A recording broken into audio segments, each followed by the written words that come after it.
you get annoyed or whatever. But Jesus said, you can't say you love me and hate your brother. You're a liar. And I don't know why that's so strong on my heart today. Maybe it's because we're around two sets of twins and I miss my brother. But I just want to tell you that, like, Jesus said the church would be known by how it loves itself.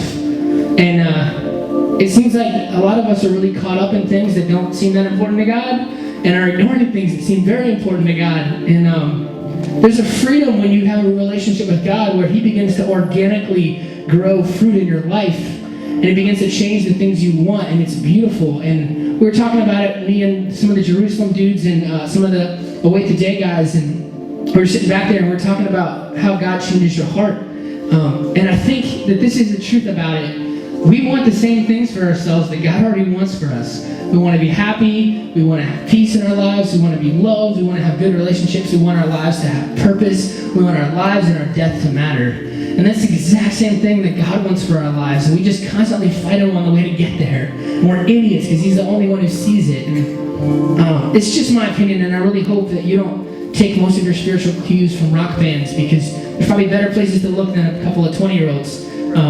Maybe look a little older, people that have walked with the Lord longer. But I just say this for you to think on in your own heart is that I think that if you open your heart up, that you'll be the house of God. And it's crazy to think. You look in the Old Testament, when God finally decided to build a place for Him to dwell, He was so specific. He told the Hebrews, take all this time and use this wood, don't use that wood, and use gold here and use silver here. And they spent all this time building it because it's so important to God. They understand how important the gift of His presence was.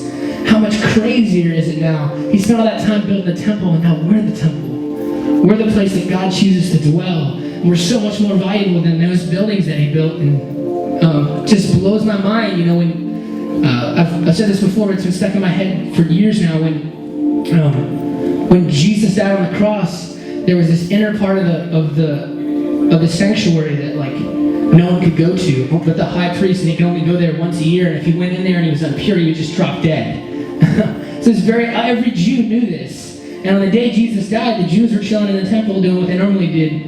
When Jesus died at that moment, this is like this 30-foot tall, really thick curtain just ripped from the top. And think about the Jews that are standing in the temple that day that have been trained since birth that no one goes into that inner room except for the high priest, and if he's not pure, he dies. And you're just Joe Jew guy, and you're chilling in the hallway, and all of a sudden, that thing rips, and you're looking at the Ark of the Covenant, which has the ashes of the Ten Commandments, and God's presence.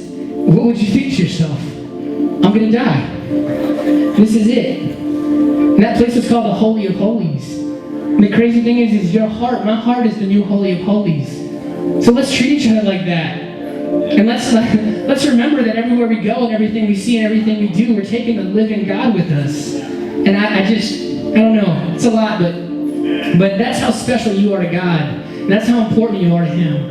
And that's how real His presence is in your life. And for those of you that don't know Him, I just encourage you so much. Just seek truth with all your heart. And I believe that you'll find Jesus, because the truth is not an abstract thing, it's a person. Jesus said, I'm the way, the truth, and the life. And if you look for the truth, you'll find Jesus.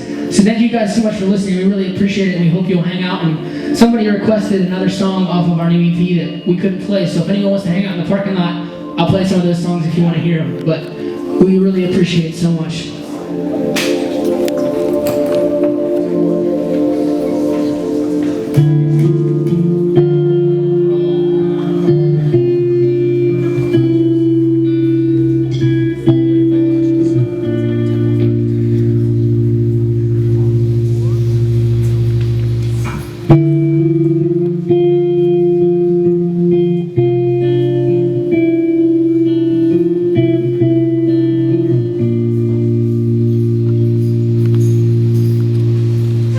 These bones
and all, we believe that's the same Creator that loves you, shining through us, and wants to make you even more beautiful.